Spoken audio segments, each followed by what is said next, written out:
What if the person you love the most becomes the person you fear the most? In the land where the rivers whispered secrets to the wind and the sun kissed the earth with golden light, there lived a young woman named Amoka. She was as radiant as the morning sun, her laughter like the chime of bells after the rain. Born into a family of skilled weavers, she had inherited a talent for fashion, creating garments so fine they seemed woven from the very essence of the moonlight. At the age of 27, she had built a reputation in Lagos, dressing the most elegant of women, her hands crafting dreams from fabric and thread. Then came Daniel, a man whose wealth was as deep as the ocean and whose charm could melt even the coldest of hearts. He was a merchant of oil and gas, a master of trade whose name carried weight across the lands. He courted Amoka with gifts of silk and gold, whispered promises of a love that would never fade.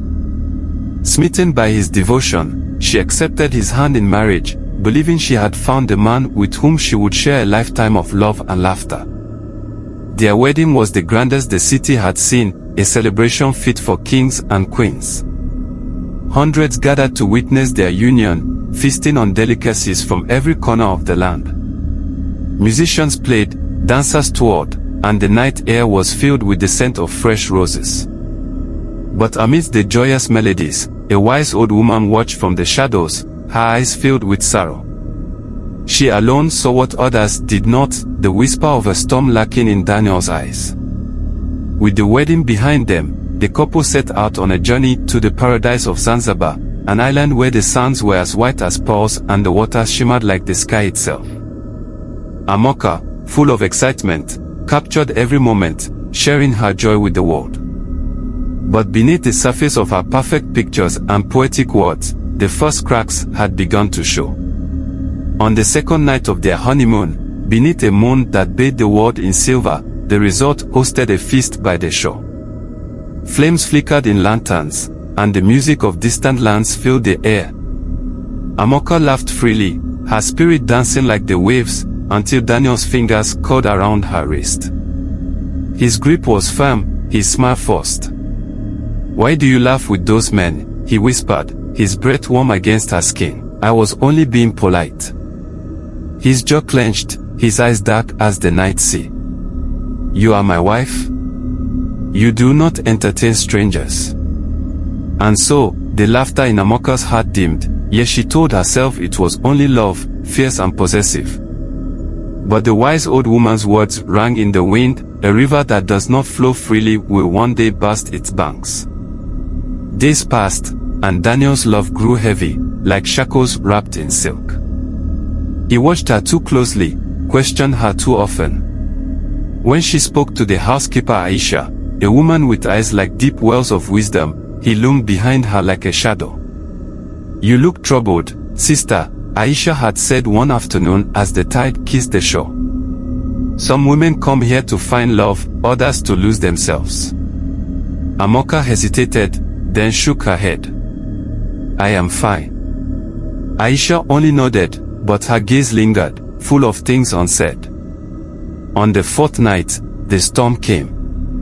Amoka stepped from the bath, wrapping herself in a towel, only to find Daniel on the bed, her phone in his hands, his face dark with fury. "Who is Uche?" he demanded. Amoka's heart pounded. "An old friend from university. He texted you before the wedding, he likes your pictures, what is this?"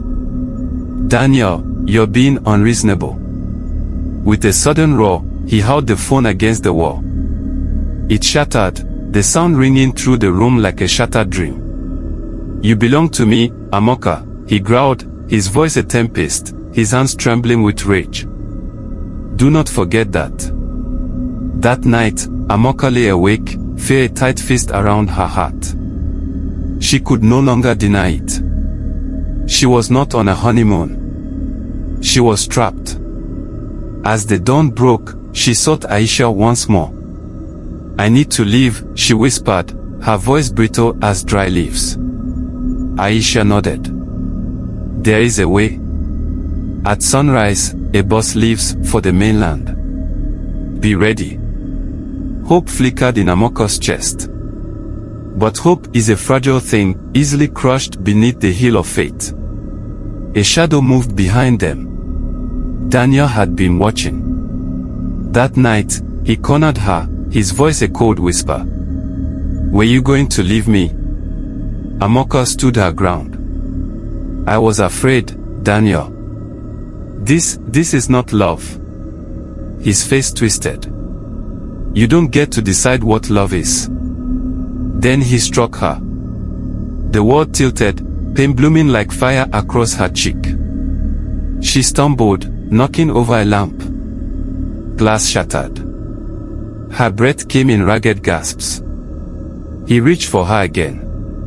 She ran into the bathroom, locking the door. She grabbed the glass cup, her last weapon. The door burst open. He lunged. She swung. The glass struck his face, slicing deep, blood blooming against his skin. A howl of rage. She bolted, but he was faster. His hands found her throat, his grip unyielding. Her world darkened. The last thing she saw was his face, his eyes empty of the man she once loved. When he let go, she lay motionless, her spirit stolen by the night. Panic gripped him. He could not be blamed. He had to hide his sin. Lifting her limp body, he carried her to the balcony. Below, the waves whispered, calling her home. He let her fall. The resort awoke to cries of horror. Police came. Daniel played the grieving husband, his voice heavy with false sorrow. But truth has a way of finding light. Bruises told the tale his words could not. The wise detective saw through the veil of lies. She did not fall, he declared. She was pushed. Daniel wept. But weeping could not undo what had been done. In the grand halls of justice, the elders gathered. The gavel fell. Guilty. Daniel's fate was sealed, his riches meaningless, his power undone. And as he sat behind iron bars, the wind carried a whisper through the land, a tale of a woman who danced with the storm, of a love turned to poison, of justice that did not sleep. What do you think about this tragic love story? Do you think Amoka had any chance of escaping, or was she doomed from the start? Let me know your thoughts in the comments. And if you enjoyed this story, don't forget to like, share, and subscribe for more powerful tales that will keep you on the edge of your seat. Until next time, stay safe and never ignore the whispers of a coming storm.